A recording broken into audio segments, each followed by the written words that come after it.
Welcome to All Sorts Podcast, your one-stop shop for, deep dives into all sorts of fascinating topics. And today, we're going to be looking at the psychology of gossip. Ooh, juicy. Yeah, we've got a stack of research and articles to sift through.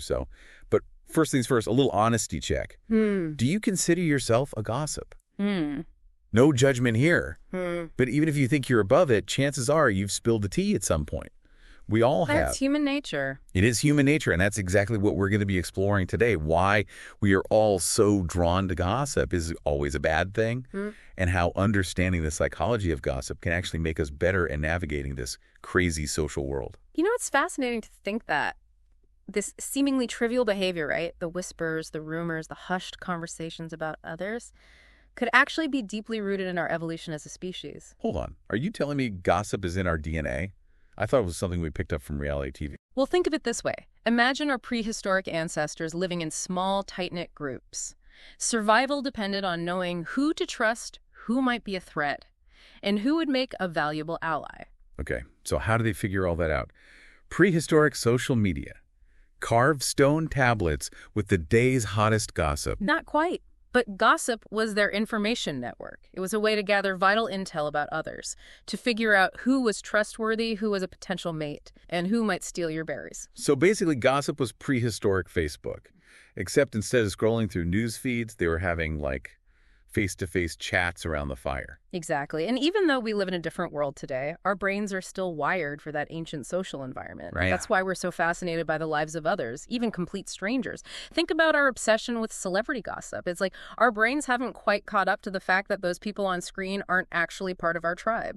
Okay, I can totally see that. The Kardashians, the latest political scandals, we devour it all. It's like we're wired for drama, even if it has nothing to do with our own lives. Right. And a Belgian psychologist found that for young people especially, celebrities can even act as modern-day role models. It's like they're filling a gap left by traditional social structures in our increasingly complex world. So gossip isn't just about juicy secrets and scandals. It can actually be about seeking guidance and examples in a world where things are changing so fast. That's a pretty profound thought. But before we go too far down that road, let's address the elephant in the room. Gossip can also be incredibly harmful. We've all seen how rumors can spread like wildfire, especially online, and damage reputations. Absolutely. It's like any tool. It can be used for good or ill. Right. And that's where understanding the psychology of gossip becomes so important.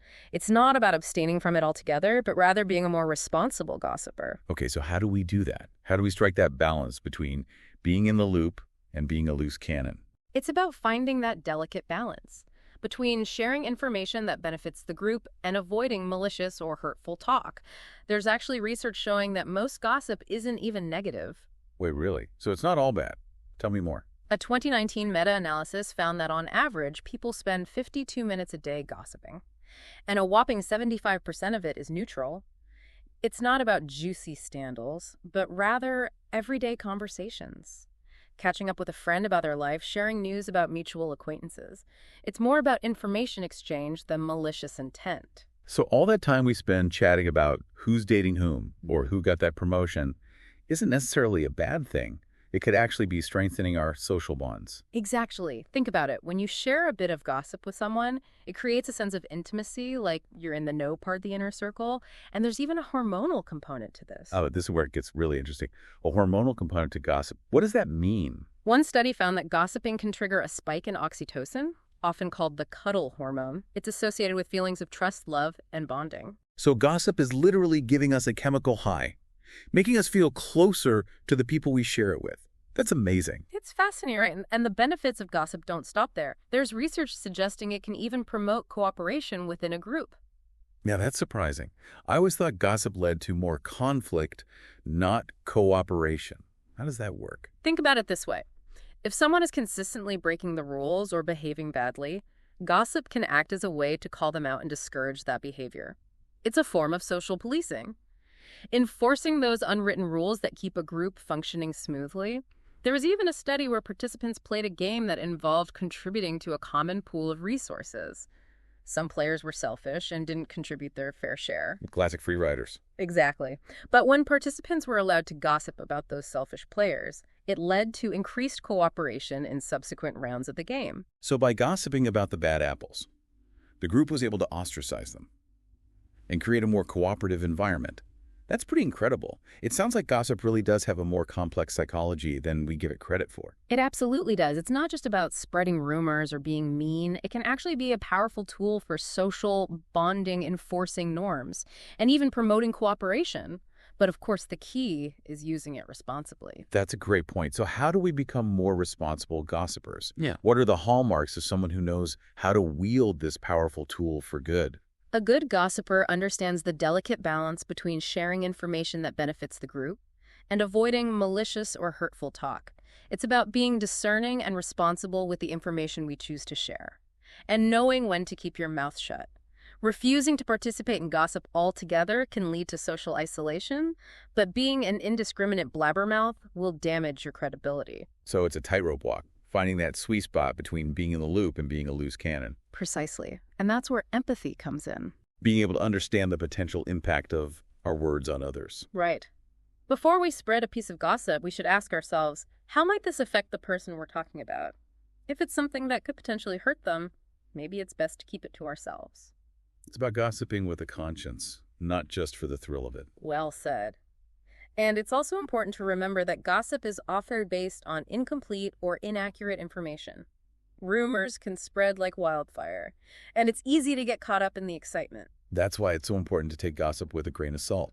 Don't believe everything you hear. And if something sounds too good to be true, it probably is. Exactly. A good gossiper is skeptical and discerning, not gullible. It's about being a critical consumer of gossip, not just passively absorbing it, and being willing to challenge gossip when we know it to be false. Speaking up for those who aren't present to defend themselves. So being a good gossiper is not just about what you say, but also about what you don't say and how you respond to the gossip you hear. It's about being mindful, empathetic, and discerning. And that can be tough, especially when everyone else seems to be buying into the latest rumor. It can be, but ultimately the way we engage in gossip says a lot about our character. It reveals our values, our empathy, and our social intelligence. And it can either strengthen or weaken our relationships with others. Wow, that's a powerful thought. It sounds like we need to be as mindful of our gossip as we are of our social media posts. That's a great analogy. And speaking of social media, before we move on to the next fascinating aspect of gossip, the pull of celebrity culture, let's take a moment to remind our listeners that they can connect with All Sorts Podcast on YouTube, X, Instagram, and Threads. Yes, we love hearing from our listeners. And don't forget to like, share, and subscribe to All Sorts Podcast on YouTube. And follow us on X, Instagram, and Threads. You know, spreading the word about All Sorts Podcast is a bit like sharing a juicy piece of gossip, except this one is guaranteed to be good for you. That's a great way to put it. We'll be back in a moment to continue exploring the intriguing world of the psychology of gossip. Stay tuned. Welcome back to All Source Podcast. We're diving deep into the psychology of gossip, and it's turning out to be a lot more complex than we might have thought. It is fascinating stuff. We've already talked about how gossip can actually strengthen social bonds, enforce social norms, and even promote cooperation. But now I'm curious to explore a topic that I think a lot of our listeners can relate to, navigating gossip in the workplace. Ah, the office grapevine. It's a fertile ground for gossip, isn't it? The water cooler conversations, the whispers in the hallways, the email chains that go around. It's a minefield. Totally. It's like you can't escape it. And I think it can be especially tricky because your reputation is on the line in a professional setting. Any tips for navigating this tricky terrain? First and foremost, be mindful of your surroundings. Office environments are often rife with gossip, and it's easy to get caught up in the swirl. Remember, anything you say can be repeated, and it might not always be portrayed accurately. Right. Loose lips sink ships, as they say. So be careful about what information you share and with whom, especially when it comes to talking about your superiors. Yes, gossiping about the boss is a classic workplace no-no. Even if it seems harmless, it can easily backfire. It's just not worth the risk. So what's a good approach to office gossip? Should we just avoid it altogether? You can definitely try, but it might make you seem isolated or out of the loop. I'd recommend a strategy of active listening. You can still participate in conversations, but try to steer them towards safer topics, the latest industry news, that upcoming company event. Anything but personal gossip. Right, and if the conversation starts to veer into dangerous territory, you can always excuse yourself with a classic, I've got a deadline, or got to run to a meeting. Exactly. Those are always lifesavers. Yeah. And what do you think is the best way to handle it if you find yourself being the target of office gossip? That's a tough one. I think it depends on the situation. If it's something minor, maybe just ignore it. Sometimes it's best to not give it any oxygen. I agree. But if the gossip is spreading harmful rumors or damaging your reputation, it's important to take action. And what would that involve? You could start by talking to the person who is spreading the gossip. Let them know how their words are affecting you. Sometimes people don't realize the impact of their casual comments. It's about holding them accountable. And if that doesn't work, or if the situation is more serious, you might need to involve HR. Especially if the gossip is creating a hostile work environment. It's important to protect yourself and your reputation. Speaking of reputation, I think it's fascinating to look at how gossip plays a role in shaping our social image. It's true. Our reputation precedes us. And gossip can have a huge impact on how people perceive us, for better or worse. Think about it. We form opinions about people based on what we hear about them, even if we've never met them. Word of mouth is incredibly powerful. It really is. And this goes way back, doesn't it? I imagine our ancestors would have been acutely aware of the power of reputation. Absolutely. In those small, tight-knit groups, your reputation was everything. Your survival depended on it. So they would have been super careful about what they said about others and what others said about them. It was a high-stakes game. It was. And in a way, it still is today.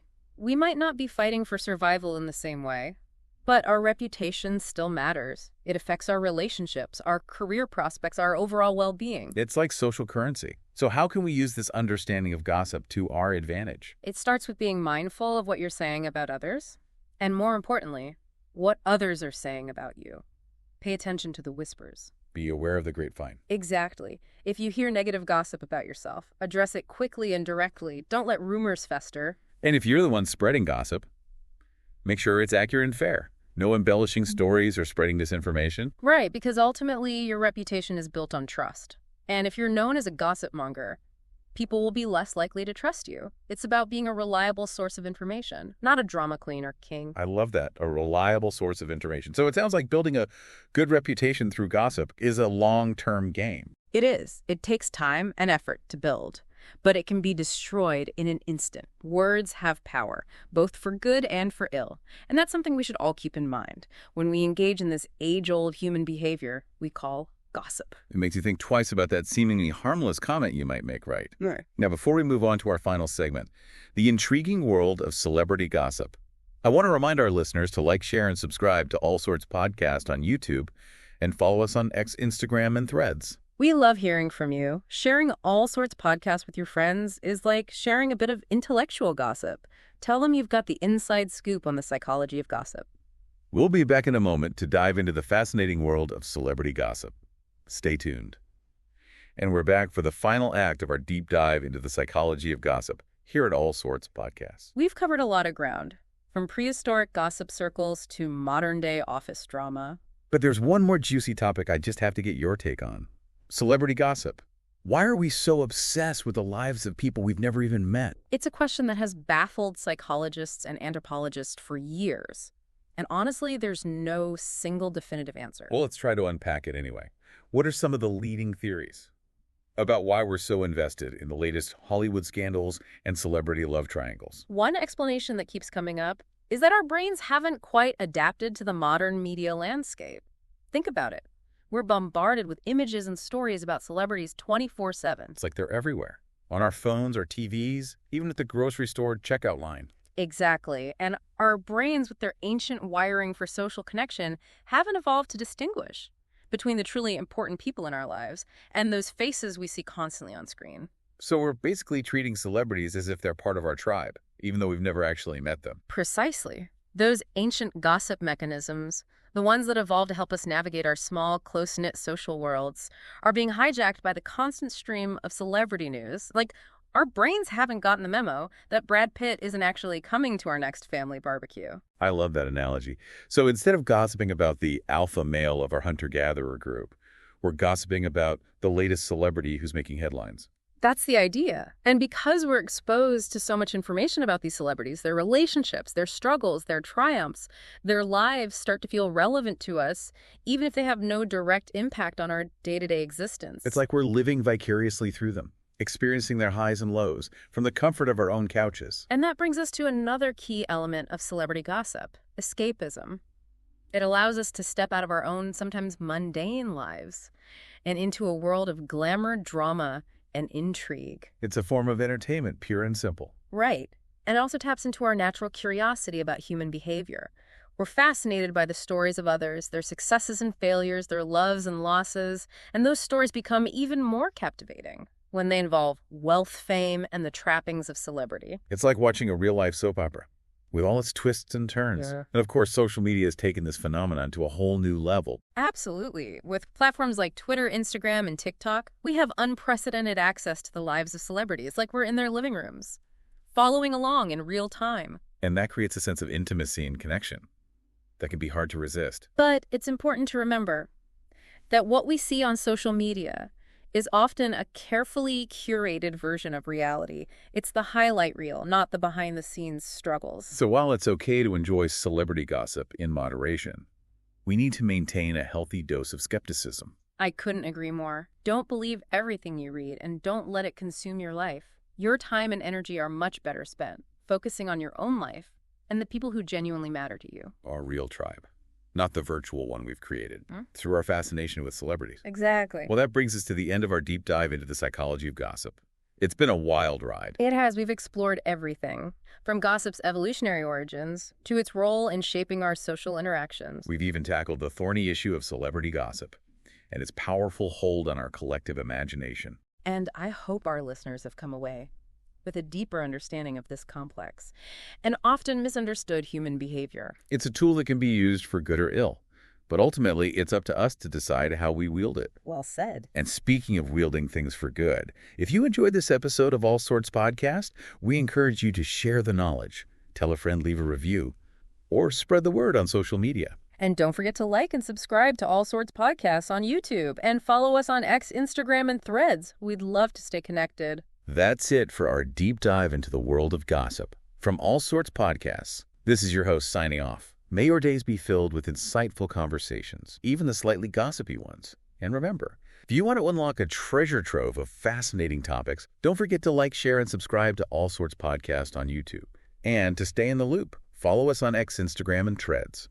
Until next time, stay curious.